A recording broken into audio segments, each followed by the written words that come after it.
De retour au Parlement pour la première fois depuis qu'elle a perdu sa majorité, la première ministre britannique Theresa May a été l'objet de railleries de la part du leader de l'opposition sur son pari électoral désastreux.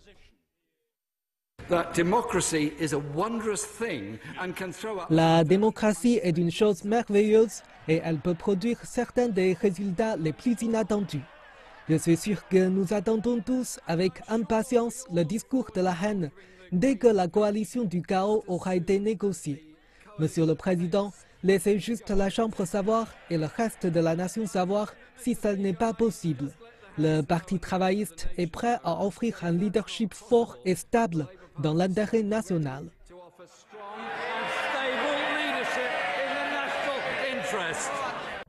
May essaie d'avoir un accord avec le Parti démocrate unioniste d'Irlande du Nord pour qu'il soutienne son gouvernement minoritaire.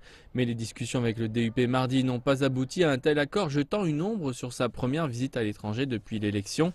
May est à Paris pour discuter des mesures antiterroristes avec le président français Emmanuel Macron. La lutte contre la radicalisation sur Internet est une préoccupation commune pour les deux dirigeants et c'est un agenda confortable pour que le duo en discute. Quand les discussions sur le Brexit commenceront la semaine prochaine, ils trouveront peut-être qu'ils ont un peu moins de choses en commun. Lors d'une conférence de presse conjointe après le dîner de travail, May a déclaré que malgré le fait qu'elle n'avait pas encore formé de gouvernement, les plans du Brexit de son parti n'étaient pas déstabilisés. J'ai confirmé au président Macron que le calendrier pour les négociations sur le Brexit restait en place et qu'elles commenceront la semaine prochaine. Mais Macron a dit à May qu'il n'était pas trop tard pour que le Royaume-Uni change d'avis.